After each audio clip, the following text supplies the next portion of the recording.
Um, so we are. Good afternoon, everybody. Welcome to another episode of Pa'Que Sepas. My name is Danny Hernandez, and I am here with All in Education. We are here today to talk about why the opportunity gap. With a lot of gaps that are just throughout, from gender gap, wage gap, achievement gap, education gap. We want to be very intentional today to focus the conversation on why we're using specific words and not others. So we'll spend some time today comparing and contrasting the achievement gap versus the opportunity gap specifically. Highlighting some of our partner organizations, the work that they're doing, and other community members that will be part of today's conversation. So let's start by introducing those panelists. We're going to start with Ivan Gavis. He's a senior manager for the new teacher project. Ivan, do you mind introducing yourself?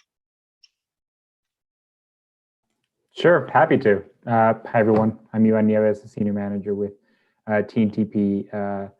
I'm based out of Austin, Texas, but I'm from San Juan, Puerto Rico, and I was raised in Puerto Rico, Mexico City, Colombia, a few places, but I'm proud to call Texas home now. Nice, thanks, Ivan. Next, let's go to Cindy Tercetto. She's the Family and Community Engagement Manager at the Phoenix Union High School District. Yeah, hello, happy to be here. My name is Cindy Tercetto. My pronouns are she and her. I come from a long line of strong, resilient, and colorful Latinos. I was born and raised here in Arizona, but specifically, most people have never heard of where I was born. Fort Huachuca, it's an Army base. If you drive really fast between here and Tucson, you might pass it. But that's where I was born. Like you said, Family and Community Engagement Manager. I've been in Phoenix Union for 29 years. Thanks, Cindy. And last but certainly not least, we're going to talk to Xiomara Hemmendinger, who's a student at Mesa Community College. Xiomara? Hi, everyone. My name is Xiomara Hemmendinger, and I'm actually born from Guatemala. I came here when I was like 5 years old. I lived in Virginia for a while, and then I came here to Arizona, and I am transferring to ASU in the fall. Thanks everybody, and welcome. We're so happy to have you here. So as you all know, today we want to spend some time talking about what the difference between the achievement gap and the opportunity gap is.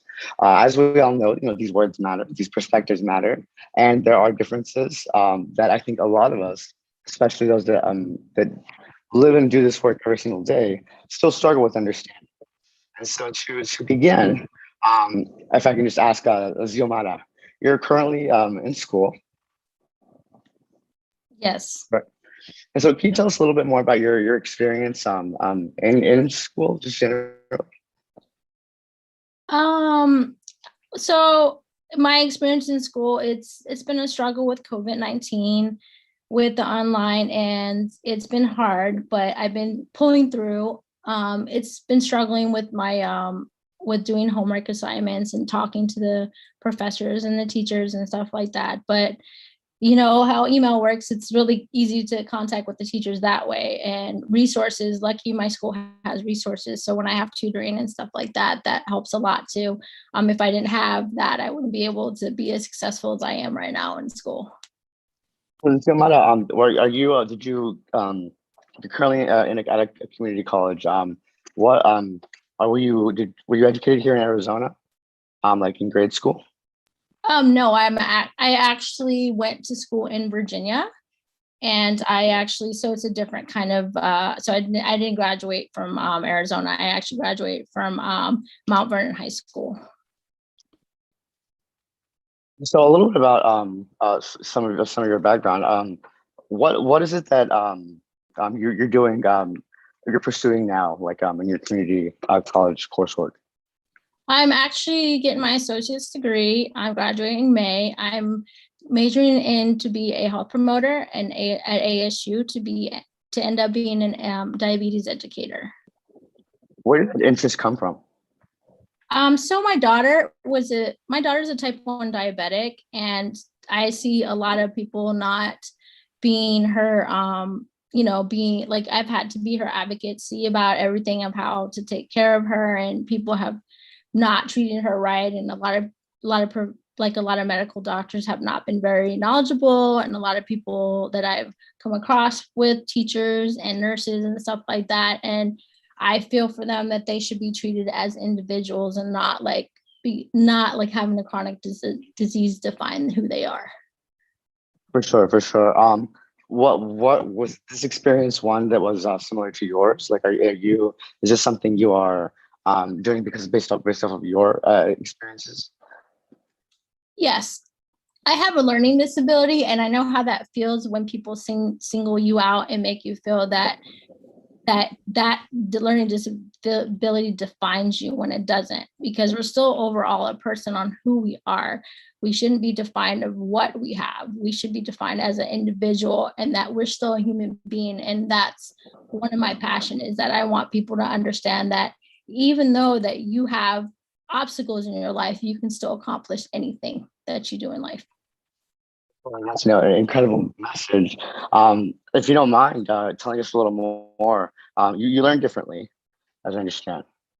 Yes. So what does that mean? Like, what is that generally? What does it mean? I think that I have I don't understand exactly the characterization. So what was the specific characterization that was given to you?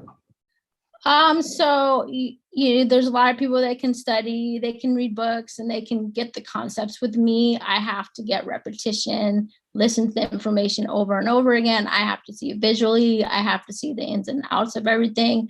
I just hearing and simplifying it and in words doesn't mean anything. I have to see how that concept has formed and what caused this concept to do this and to do that. So that's how I learn differently compared to most people that learn the normal way. And so when this characterization was made, how did you feel? Is this something you understood?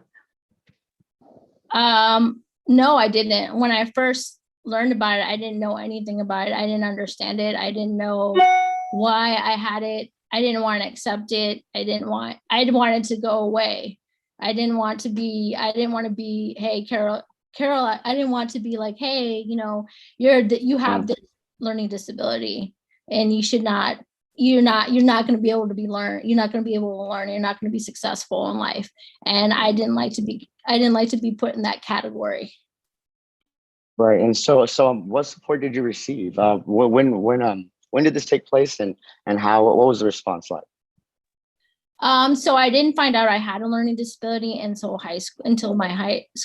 my senior high school. I didn't even know that I was even getting tested for it. And when I found out about it, I thought that, I was a special person, that I got this special treatment. I was in an isolated classroom.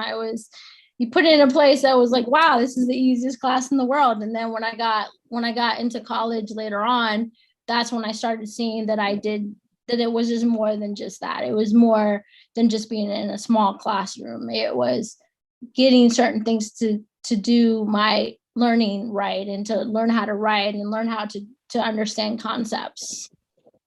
But so it wasn't until you were a senior. So that's your entire K through 12. Was there any type of attention on maybe needs that you had that hadn't been like expressed at any other point? No. And so at your senior year, you are told that you have additional needs, and you eventually agree that there are other ways that can help you succeed in the classroom. How did you navigate that? Just navigating the needs that you had, and navigating the college process. Well, when I was in my senior year and they found out about it, there wasn't very much resources. It was just being an isolated in a class that can give you that one-on-one attention. They didn't have the tutoring that I needed. So I didn't really completely understand it. But then when I went to college, that's when I started getting what I needed, more resources, more adapted materials that I needed to help me successful. And that's when I started learning that, hey, this is how I learn. This is what I need. I really didn't discover the ways of learning until I actually went to college. So, Steven, I want to come back to you and hear more about how you navigated all that. But if Cindy, what was in your grade school experiences? What was that like? Are you a first generation, second generation? What stood out to you in terms of your experiences?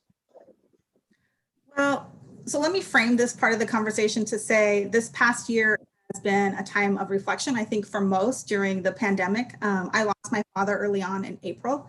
And I think when someone loses a parent, you tend to start thinking about and reflecting on your childhood, your family, and all of those experiences. So I'm the oldest of four, with the exception of my younger brother, who's from my mother's second marriage. The three of us, the three siblings, we grew up in the same home, same parents, very similar experiences, but I'm the only one to have graduated from high school, only one to attend a university, only one that doesn't have a criminal record, who's never been arrested. I mean, I can go on, right? So I really have been thinking about like, what was different for me? Growing up in the same house, we had the same parents, our parents divorced, that happened to all three of us. And it boiled down to education, and it's cliche. People always say education can transform lives. And I truly believe that, but I think it is more about the experiences, the connections and the opportunities that sometimes we're afforded in our educational experience, right? We spend more time at school than we do at home, from the time we're 5 years old into some adulthood. And also during the time of life where our developmentally, we're being formed, shaped, influenced, right? And so I loved school. Like school for me, that was a place that provided the structure that I craved and needed. I was exposed to some positive role models. And while it's easy for me to focus on some of the positive experiences, there were certainly some negative ones, but I can remember my first grade teacher was probably the first, Mrs. Rose. Think about her often. She, when I would go to school without my hair combed, this is natural curl. So back in the day, like frizzy, if anybody remembers Rosanna Dana, that might age me, but it was 70s, a long time ago. She would comb my hair. There were days that she would put me aside and, give me something to eat for breakfast. Little things to take care of me. She decided that she wanted to visit our home and come to dinner, and that freaked out my parents. But she was able to meet our family. She wanted to see our bedroom. She wanted to see what books we had, which she noticed there were no books in our home. And I just had such a positive relationship with her. She encouraged me. She stayed after school and tutored me. So that was, first grade. I had other experiences like that. As I went on, I had some really negative experiences. The high school was the first time and the longest time that I was ever in one school. We moved around a lot. My dad early on was military. Then, like I said, they divorced. And my dad, I have a whole other past that people can Google about me and see, what happened in my upbringing. But we moved all the time. So when I went to high school, that was the longest I'd been at one school, 4 years. And those 4 years were probably the most impactful. But I can share more. I'll probably stop there because I could go on and on. I definitely want to hear more. Ask Yvonne the same question. Do you mind sharing some background about, you listed a lot of places. What from your K through 12 stood out in that vein? I think it's similar to Cindy's story in the sense that there was a constancy in my high school experience that really allowed me the opportunity to be where I am today. So I think as I moved around when I was young, due to my father's work, we lived. I'm from Puerto Rico, but I spent a good part of my childhood in Colombia and in Mexico City. And I think as I moved around a lot, it meant that I was missing a piece of that sort of consistency in my education, and it affected my academics. I think I was really struggling in school when I entered high school, when I entered the sort of the later stages in middle grade, 7th, 8th grade.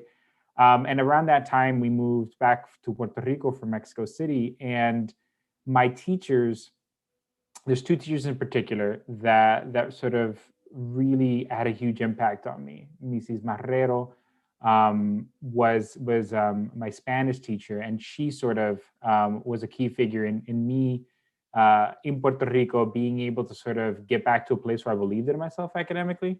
And I think that's where high expectations and the belief that a teacher has in their student really comes in. When I was in Mexico City, I had come from Colombia and Puerto Rico. I had a thick Puerto Rican accent as a young kid. And what that did to me in my school was I was actually put in remedial Spanish. I knew just the same amount of Spanish. I knew everything that I needed to do at my grade level, but due to preconceptions they had of me because of my Caribbean Spanish, they placed me in remedial Spanish. And what that did was that I fell behind from my peers. And so the following year, when they did some assessments, the school came back and said, this student doesn't need to be in remedial Spanish. And they placed me back, but the damage had been done. And so if anybody has studied Spanish here, like the rules like accentuation, and there's a lot of different sets of grammar rules. And so I missed out on a lot of that. And that really affected me in my high school years. But when I moved back to Puerto Rico and I had teachers who knew me, who knew who I was, who understood me and who cared about me, and didn't bring those sort of same sets of implicit biases, they gave me the support I needed to overcome those things. And so I went from being a really underperforming student to having straight A's in high school. And from not considering that I'd be able to go to college to going to college and now completing my master's degree. And so I think it all comes back to me that as I study now and work here in the US supporting students, and I look at what is one of the big variables that affects students of color specifically, and Latino students like me, it is this idea of high expectations. When they look at you and they see that you're from a different community and you perhaps don't speak the language in the same way, and they think that somehow affects your ability to interact with the content in the same way. And so I was lucky enough to be able to go to a place where people didn't see that in me, and have teachers that looked like me, that understood me and supported me, helped me break out of that. But a lot of students in the US don't have that. And so I think that's something that I take away a lot from my experiences. No, there's a lot to unpack, and a lot of these tidbits that certainly want to elevate throughout today's conversation. But to kind of piggyback off just some of your own experiences, Xiomara, we're talking about assumptions made on our behalf that may be correct or incorrect. Were there any of those made early on for you that or maybe the opposite, things that weren't? Well, actually, let's or assumptions made on your behalf that were ultimately detrimental to your trajectory. Well, I can say that a lot of people think that just because of my name, CMR in general, that I spoke Spanish. They would judge me because of my name. They didn't know me, so they said, hey, we're not going to hire you because you speak Spanish because of your name. And I had that a lot, that a lot of people made an assumption just because they didn't know who I was, that I wasn't someone that they could hire that spoke English, which I didn't like. So I always had to follow up to say, hey, I'm a person that speaks English. So in terms of this characterization of your learning disability came in 12th grade. Throughout like your early years, like say K through 5, was there a teacher or did support come in any other way that did help you then? No, no, there wasn't. I think the only person I really had was someone to show me how to do a resume. I really didn't have any support system. I actually had to motivate myself. I didn't have a thing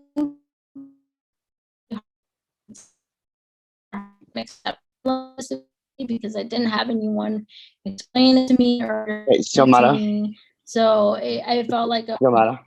Hey, I'm sorry. Yes. You were cutting out. Do you mind repeating that last bit? You were cutting out. Do you mind just repeating yourself? Can you hear me? Yes. I never had this support system from anybody, not even my mom. So it was all by myself. I was in the dark about everything. No one explained anything to me. So that kind of hindered my learning because I didn't understand why I wasn't being successful in my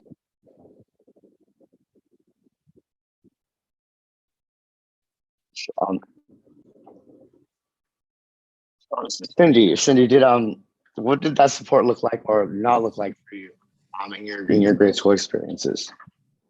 Yeah, much like Xiomara, I didn't have any support. I didn't have somebody to advocate for me or push back when folks were making decisions that weren't going to benefit me. I can't remember what grade it was, but I was put into ELL classes. My parents did not speak Spanish at home, so English is my first language. I wish I would have learned Spanish early on, but it was because we were at a pretty much all white school and I was brown. So they put us in ELL classes.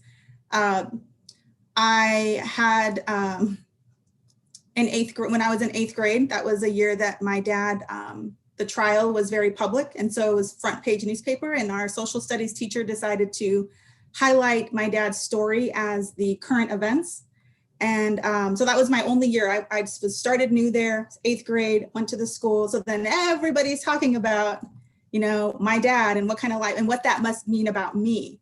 And so that was why I moved. I didn't actually move. I asked and found a way to go to a different high school because I knew if I would have stayed at the school that I was supposed to go to, I was already labeled. There were already perceptions about me and my family because they didn't come to the school, or I had these perceptions of I came from a bad family or a criminal family.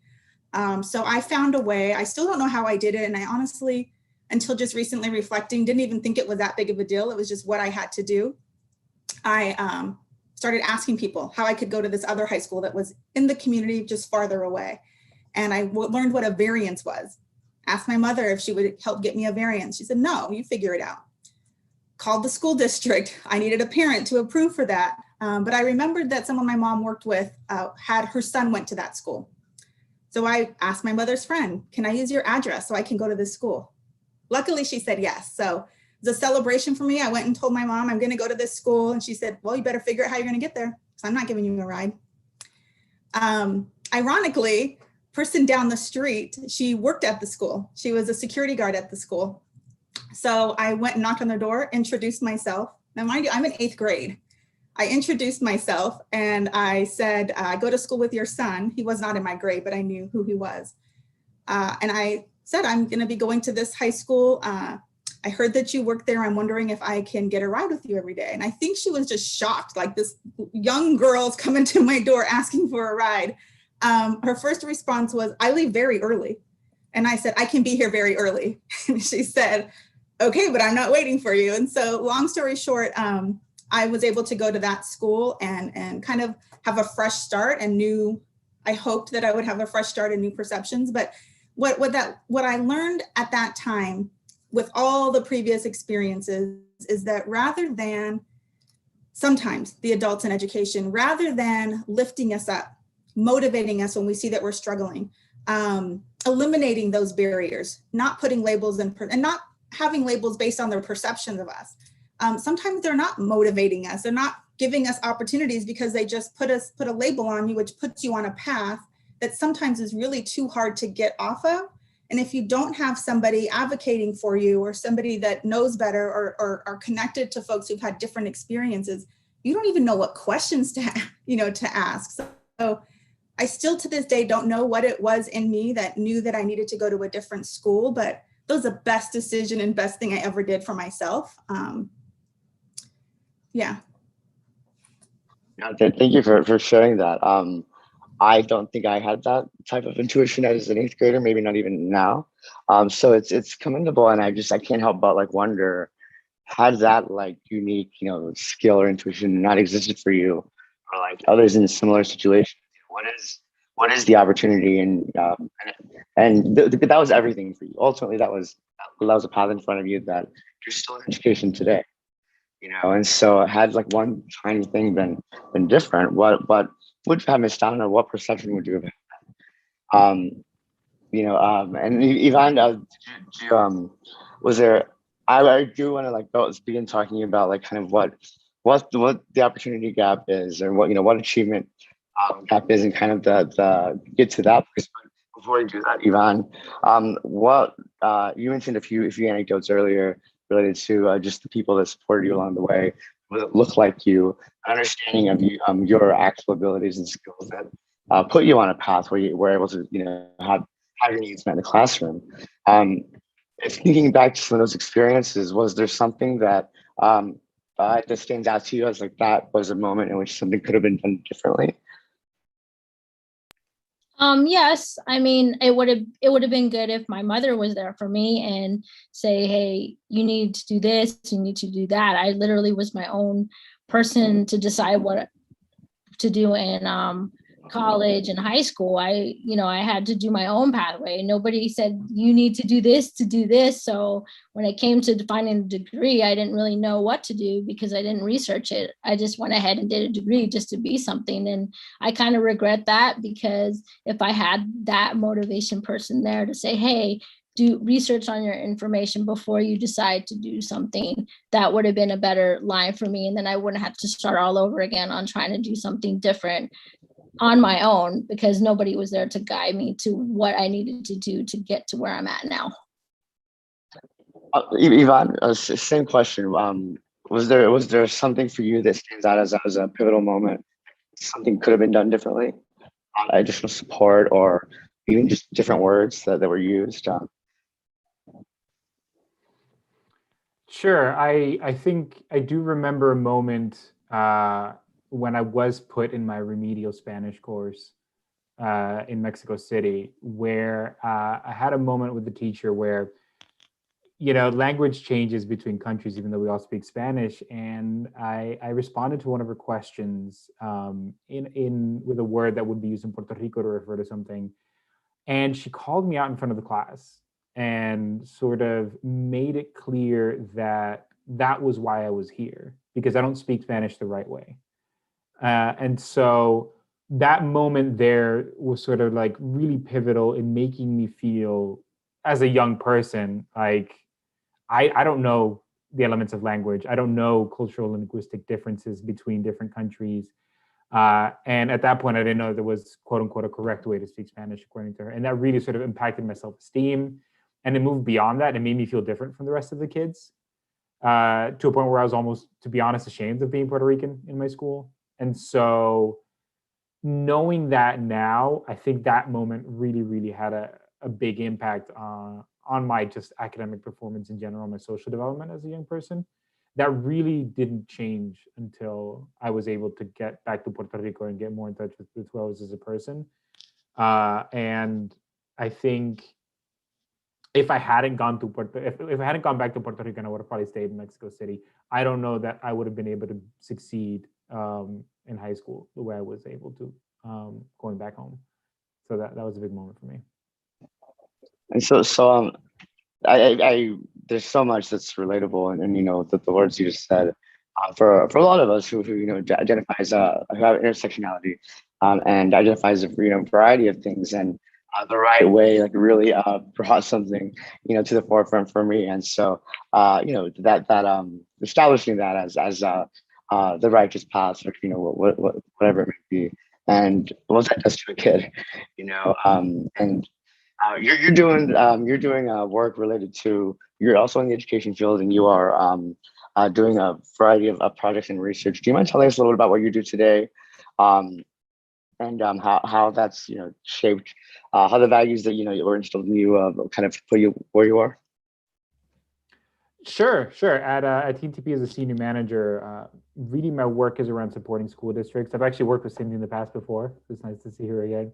But work with school districts to engage their communities. So most of my work revolves around community engagement, and I do some work around human capital. But really, it's about how can I partner with you as a district to say, find ways to use community voice to inform your policies, to inform everything from what instruction looks like, what a lesson plan can look like one day to the next, and use the student's voice to drive that, to drive the policies around how schools sort of react to attendance and behavior challenges in schools, with community input, to informing redesigns of their either performance evaluations or complete school redesigns, but making sure that the people that are the recipients of those services, and that's the community in general, is a part of that conversation.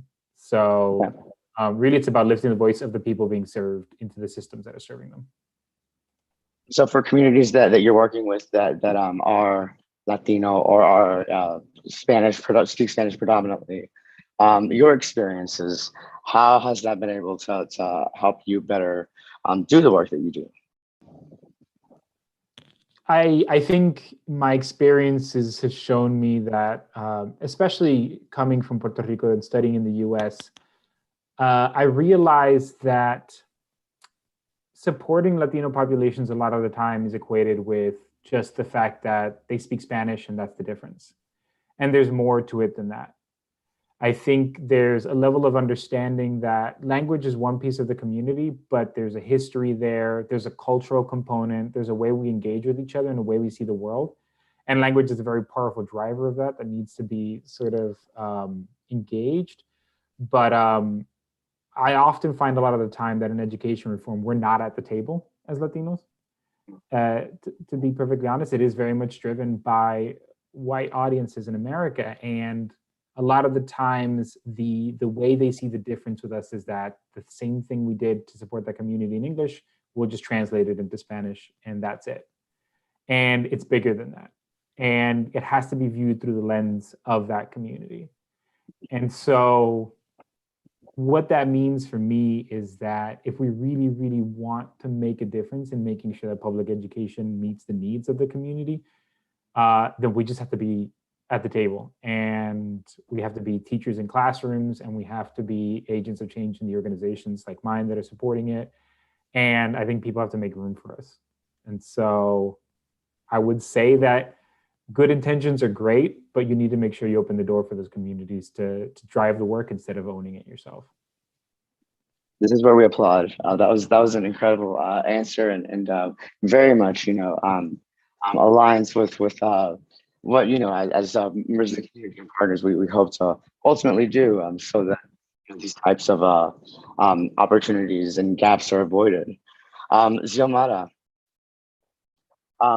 you're now in college and you have a daughter. Are there things that from your experiences, especially since graduating high school, you found out that you learned differently? You are now advocating for yourself as well as for your family and for your daughter. What is it that your takeaway from just that experience, even as you continue to grow and navigate the needs that you have? That there's still a lot of still a lot of racism when it comes to Latinos in general because of what we look like and how, if we look Latino, everybody assumes that we're Spanish. They don't get to know who we are sometimes. They assume that, okay, you have a Spanish name, they automatically say, hey, you're Latino. That's it. There's no, hey, my name is whatever. They don't get to know who you are as a person. They judge you by your name. And I see that a lot with me personally, not just in college, but I mean, in the workforce, anywhere that I go to, just because of my name. And I have to say, hey, don't judge me by my name, judge me for who I am as a person. So now we're transitioning a little bit to just the next part of this conversation. I want to talk about definitions, words, vocab. What is it? Our understanding of phrases like the achievement gap and the opportunity gap. Cindy, let's start with achievement gap. Does that mean anything to you? Well, it's a term that you hear all the time in education, right? And we focus on what is the achievement gap, and we focus on how well some students are doing and how some students aren't, and we just try to get them to get to this up here, what that level is. The reality is, I think it boils down to, like I mentioned earlier, the experience, connections, and opportunities. There is an opportunity gap. That's what we should be focusing on. And what do we need to do to get those students here? Why are those students not here? What's happening in their lives? And I think one of the other important things to mention when we talked about culture and to Xiomara's point is we're not all the same, right? Even if we're from the same background or we have a similar last name, we all have different needs. And really it's about digging in deeper to find out what that student's needs are. And for me and what I do here in the district, and honestly what I needed when I was young, is also sometimes it's not that the student, right, wasn't good at math, or that I wasn't good at whatever content we were learning that day. It was maybe that we didn't have food last night. It was that there was other things going on in my life. And so recognizing that we need to take care of when you think of that concept of the whole student. They might just need someone to talk to. They might need some food. They might need somebody to just help break things down for them. They might need tutoring as well. It was we didn't meet their needs. Maybe they need to have some re-instruction and opportunities in other ways to learn and other ways to measure their success. And I think more importantly, as a young person, I thrived when I was held to the same standards, but when I was also, there was some level of validation. I think school needs to be a safe place where students can experience success, but also we can experience failure and know that it's not going to ruin our lives, that we can grow from that. And how do we come back from that failure? For sure. Yvonne, what are your thoughts on just the achievement gap phrase ahead of getting down to like what the definition for it? What does it mean to you? The word's achievement gap. Sure. I think for me the easiest way to communicate it is like in juxtaposition to the word opportunity. And so when we use the word achievement, I think we're placing the blame on the students for not reaching this arbitrary measure of where we expect them to be perfectly honest. And so it is by the nature of the word, we're implying we gave you what you needed to get there and you just weren't able to get there. And so when we change it to using the word opportunity, it starts to change our perception of it to saying, are we creating the environment where students have what they need to reach their potential? And so that immediately starts to put the onus on us to say, we expect when a student graduates high school that they're good citizens, that they have the skills they need to go on to college and be able to lead a happy, productive life. So what do I have to do to get them there? What do I have to do to support them and create the environment they need to get there? Because clearly we've been failing them for the last few decades, and so it's not working. So how are we failing them and what changes can we make? I think you immediately start to think of all of that when you start to think of opportunity versus achievement. If I can just ask the group, thinking back to your senior year of high school, did you feel adequately prepared to succeed in college? No, I did not, to be honest, because I didn't know there was something lacking for me to be successful in general. I didn't know. When I went to college, I felt like this little small person and these big people looking at me like, what am I doing here? That's exactly how I felt because I didn't know what to expect. It was like, I was like in a new room, a new situation. I didn't know if I was going to be successful because I didn't understand what kind of learning disability I have. I didn't know why it was called that. I had so many questions and so many answers and nobody gave me until I actually went to college. And that's when I literally did not want to accept that was something that I had. I thought it was just because I was indifferent, because I wasn't from this country. I was a Latino. I didn't know nothing. That's why I thought I had a struggle. But then when I went to college, that's when I started understanding that, hey, it's more than just that. It's because you learn different than other people. What about you? Did you feel adequately prepared to succeed in college? I think I was a little naive. I think everyone I was going to high school with was going to college. So I felt like it was the next step and I knew that I could work hard to get there. Where I had doubt was all of my peers were being brought in by their counselor to help with applications, to find out about scholarships. And I kept thinking, oh, my last name starts with a T. They'll get to the T's later. Well, once they passed the T's, I'm like, did you get called in to go to the counselor? My counselor just didn't think I was college material, now ignoring my grades. So luckily I had somebody else help me. I applied for a scholarship, had an academic scholarship, Los Diablos scholarship. I then told my counselor and she said, oh, it's too late for the scholarship program. We can't add you to the name, but you can attend the event. So I share that to say that, well, I felt like this is the next step. Everyone's going, my best friends are going to college. I'm going to go to college. That put a lot of doubt in my head as I was transitioning to that new place.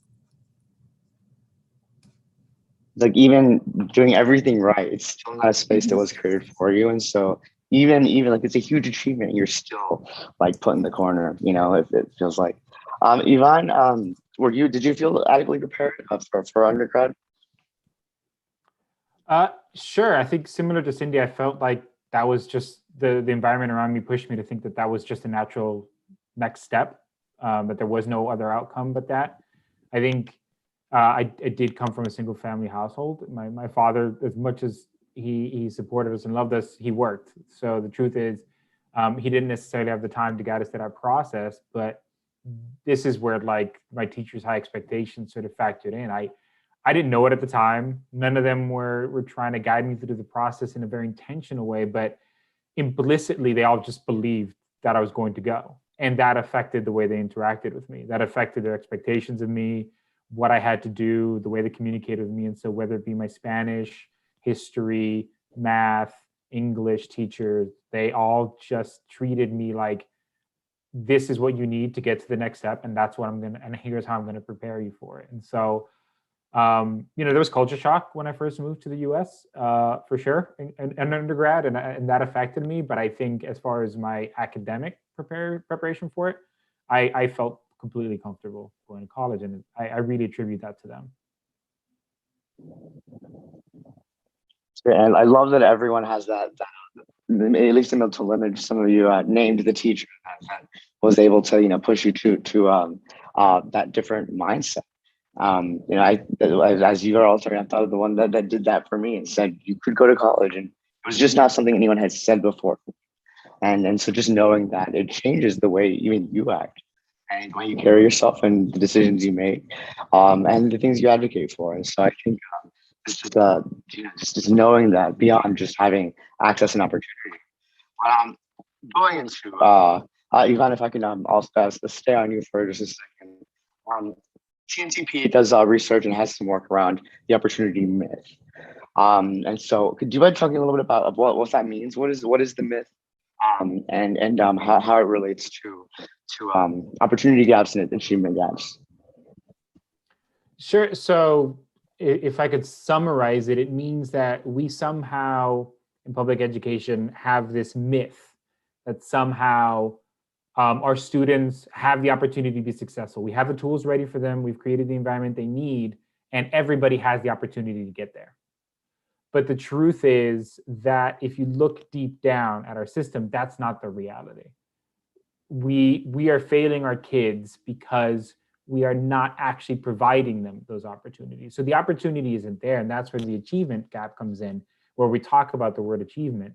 We really are still designing our system around this idea that our students have to be the ones that meet our expectations without us meeting what they need of us. So the truth is that if you look at what the students are doing in school, they're doing what we're asking of them. So we've created this system, and overall, they do their homework.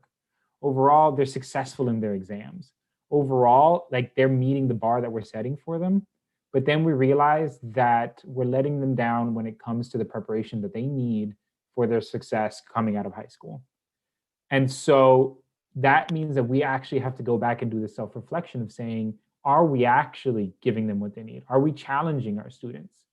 So if I'm an 8th grader and you're giving me, and I'm succeeding, but I'm succeeding because you're giving me 5th or 6th grade material because you don't think that I'm capable enough to do my 8th grade work, then I might meet the bar that you're asking me to meet, but you're not helping me prepare for the future. And I can meet that bar that you give me. And so the students that are being given that challenging work are meeting the expectations that are being set for them. So why can't we do that across the board for students and actually give them that opportunity so that it's no longer a myth? Great summary. Giovanna, do you have a reaction to that? Like, what are your thoughts on the opportunity gap or the opportunity myth? I'm sorry, and because I think your story very much exemplifies some of those parallels. What is your reaction? So that just because I've gone through it so much, with school and work related situations and testing and everything else, it is true. I mean, I do agree what he's saying, because a lot of times they make these tests that you go to college and they make you do all these things, but they're not considering all the factors of what we know and what we don't know, because school and college doesn't always teach us everything. Like, especially in high school, they don't teach us certain things. They don't teach us like pronouns. They don't teach us verbs. And then we go to college, they expect us to learn that. And then it's vice versa. When you go to college, sometimes they teach you stuff in high school. Sometimes they teach you stuff in college that you're supposed to learn in high school. And it's like, when is there a consistent pattern on when they're going to give, when are they going to give you a pattern of, hey, you need to make sure you know all these things, because when you get to college, they're not going to review it. They're not going to do it. But that's not true, because when I was in English class, they would say, hey, do you know what a verb is? You know what a noun is? And a lot of the kids were like, I have no idea, because they don't put that effort to take those extra steps to do certain things, so we can get the opportunity to do the things that they want us to do in college. And so we're behind in a lot of the things that we need to learn about in school, and also in the work related situations that we get into. Cindy, shifting gears just a tiny bit, with the work that you do, can you tell us a little bit about what you do every day, and how it is helping meet some of those basic needs and ensuring that folks have what they need to be successful? Yeah, so one of the roles as a family and community engagement manager is I oversee and coordinate services we have campus resource centers and a district-wide resource center. It's called Falcon Family and Community Resource Center. It's kind of a dream of mine always to have a space where we provided a one-stop shop to support students and families. And so while a lot of schools, it's not unique to Phoenix Union, but a lot of districts and spaces have resource centers. I have visited many of them. They're beautiful rooms. They have lots of brochures and literature and information. But usually what happens is a student or family goes in and they may receive a referral to go get a food box. It was important to me to provide that one-stop shop. So they come to our resource center, we provide them food, not a referral to go get that. Clothing, there's a clothing boutique, hygiene needs, and just recognizing more so during COVID that we also have families that don't have access to transportation. And so if you can remember back, right, a year ago, sometimes people had to visit 3 or 4 grocery stores just to find maybe the 5 basic needs or items that they needed. That's easy for you when you have a vehicle, right? Like in my neighborhood, I have 4 Fry's, like literally within a mile of me. There are communities here that literally food deserts or just have like convenience stores. So think about somebody who does not have a car. They need to access public transportation, and then they're going to go shopping and carry all of that on a bus. No, so we're very fortunate in our district. We sometimes have on a distribution day, maybe like 12 vans and delivery teams going out and also providing these supports and resources delivered to their homes. I oversee our Mckinney-Vento and foster services. So Mckinney-Vento are students who are experiencing homelessness. Sometimes we have multiple, but many districts have students who are attending their school, but no longer live in their district boundaries. So if you're fortunate enough to find shelter and maybe get doubled up and you know somebody, we have families living in Mesa, Chandler, Surprise. It's really hard for them to get to their school, even to just get the free grab and goes. Like a lot of districts were offering a free breakfast and lunch grab and go. So delivering those grab and goes, in addition to being able to provide food for the entire family, is really important. And it's not something that schools may be used to do, and it's maybe not something that all schools or districts prioritize, but we need food, right? Think about Maslow's theory. We need those basic needs so that we can be ready to learn. So that's probably one of the things that I think has become more obvious to others, how critical it is during this time. Yvonne, TNTP's research, it provides some recommendations. Do you mind sharing some of those and to help guide where we should be shifting as we think and unpack what this means for our unique schools and our unique and the unique needs of the students? What recommendations does TNTP make in this research?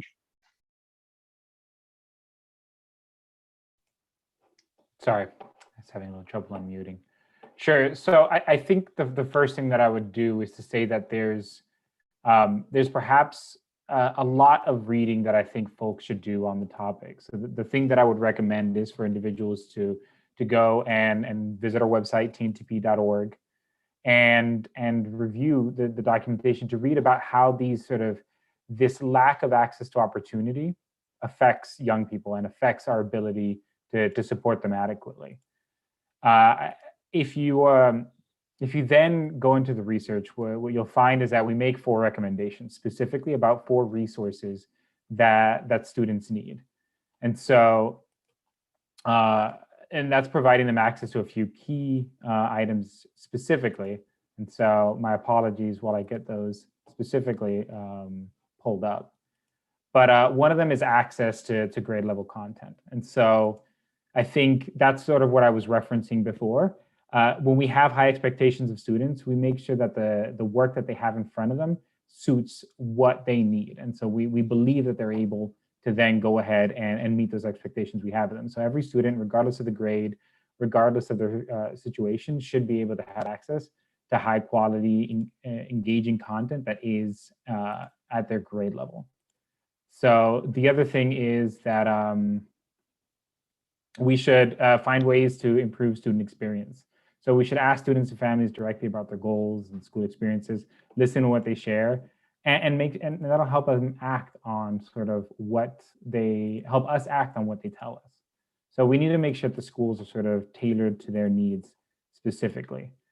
The other thing is there really just isn't necessarily a lot spoken about where this room for high expectations comes from. And part of it is diversifying our teacher workforce.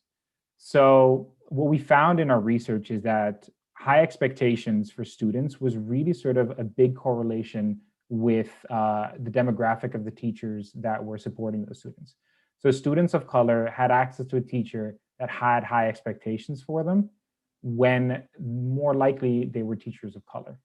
And so it's really, really important for us to make sure that students have access to those teachers that do sort of represent them, understand them, and in understanding them have sort of those high expectations for them. But beyond that, I really sort of would recommend that folks look at the opportunity myth and our website at teentp.org to learn a little bit more about that.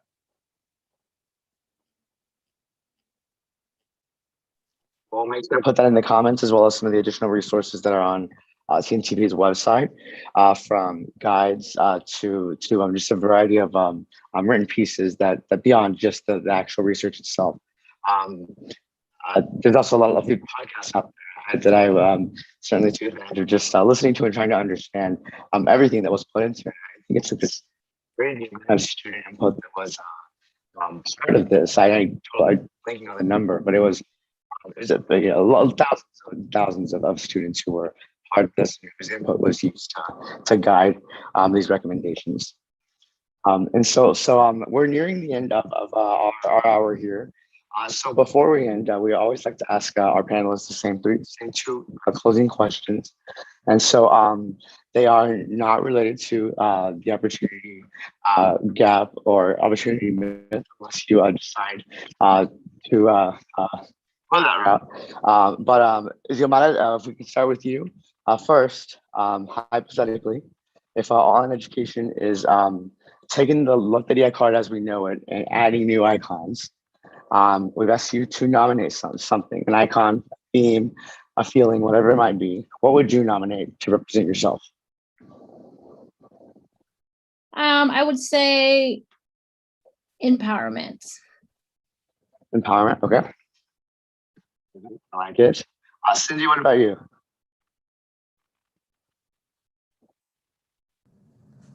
That's a really tough question. I'm trying to think. Oh, darn. I don't know. I think no, I'm gonna go with that. Honestly, right now, I don't have an answer for you. There's so many that I can connect with the story. You know what? I'm gonna say the latter. The ladder, so that everyone can look. Everyone has a ladder. Sometimes you have to find it. But it's finding that ladder and that path to get us to the future that we deserve. So you would keep the ladder? I would keep the ladder. That would, yes. Okay. Is there anything you'd want to like add to the card? Just a fist right here. We Okay, got this, okay. right? Yeah, no, that's good. Empowerment was the first thing that came to my mind. Maybe that's the icon there. Ivan, what about you? Let's see. We don't really have loteria in Puerto Rico, but let me something that's like I want to find something that's like culturally relevant to us. Maybe like a toston. I think, or you know what? I'm gonna say a plátano because Okay. and it speaks to potential because you know a plátano is just one fruit, but is it a fruit? I'm not even a root or something. And it could be so many things. It can be a toston, it can be a maduro, it can be an amarillo, it can be mofongo. So you know what? The toston to me is representative of potential. I love that. I love that. That's great. Thank you. And the last question is simply just what today, considering how you're feeling right now in this moment, this week, what are your frustrations? And if you could throw the chancla at them or at something, what would that be? And so right now it's the air conditioner's not on where it should be here. And I'm, sweating a little bit with this heat. And so I think I would throw the chancla at just the increase in the weather. Xiomara, what are your thoughts?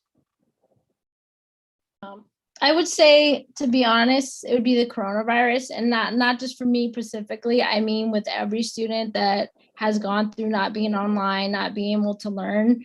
And I think that's the biggest struggles. And also having the resources. Like I know they have resources at colleges, but specifically in high school, because of my daughter has no resources on that. When if she needs help in math, they say to the teachers, but what if they need more than just that? Like they should have more resources for tutoring, not just for in person, but also as well as online as well.